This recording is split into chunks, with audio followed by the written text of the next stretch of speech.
The band is back together. It's time for Top That Trade. Joining us now, Phil Flynn, a Fox Business Network contributor, and Alan Uckman, an options trading pro, ready to make beautiful music. Here we go with round number one, January chill or thrill. What's your prediction for the month, as some people call it the January effect, takes effect with a stock market rally?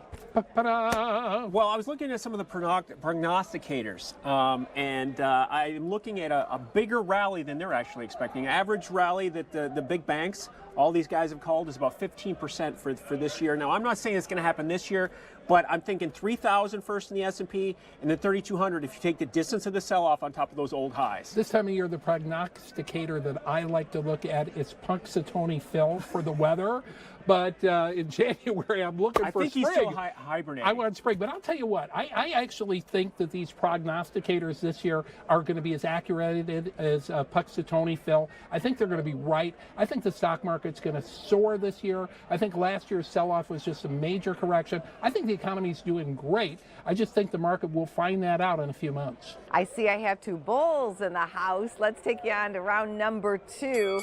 Gas demand drive. Right now, Mexico has a gas shortage, while Americans are pumping gas for around $2 per gallon. But is there a Saudi put in the oil market? There is a Saudi put in the market. You know what that is? You know what the Fed put is, right? The Jerome Powell put? Right. The Powell's got the markets back. If the market goes down, the Fed's going to act. Saudi Arabia has the markets back. They do, because they said, hey, they don't like the fall in oil prices. They're going to do whatever it takes to raise oil prices. They have the power to do it. But they're one of only three players. There's three big players, us, Russia, and Saudis. So, you know, they don't control the whole ballgame anymore. But I thought it was interesting that Mexico's running out of gasoline because people are stealing it in the pipelines.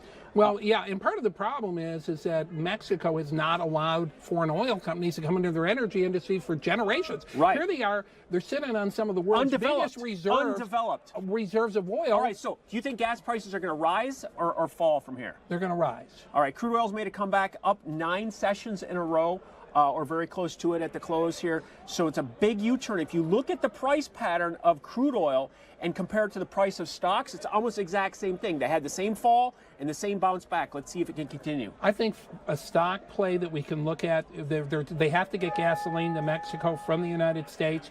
They can't get it there by ship. They can't get it there by pipeline. BNSF, the good old Burlington Northern Santa Fe, is the way to go. Round number three, penny thoughts. There was an amazing story this week that a penny worth almost $2 million was found in some lunch money. We've had a monster move in gold. What's on your metal minds? I think I lost that penny. I think that was my penny. The metals are on the move. I had that penny in my little collection, my little coin collection. Yeah, when I was a kid. You have that one that was steel. 1943 had a steel penny, but this one was a steel and copper penny. But anyways, well, I'm gonna have to go because they needed the copper for the war back in that year, and so they made a few. The government then they said, no, we didn't make those things. All right, they denied my copper play is Freeport-McMoRan. It's been down. You can lean on the $10 level. It's down at 12 or so.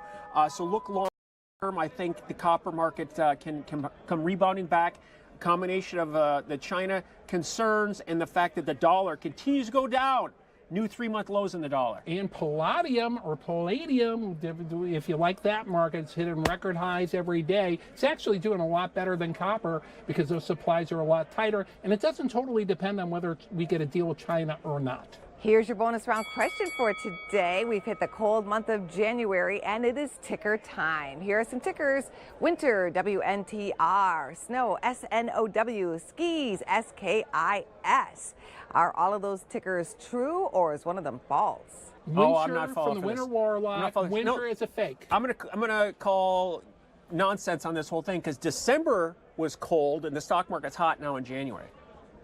You're like that guy in the end of the show, Mr. White Christmas, Mr. Warm Christmas. You're Mr. Warm Christmas. You want it to be warm all the time. Mr. Freeze. Mr. Freeze. There you Mr. go. Freeze. Those were all true tickers. They were all what? See, all true. She does that.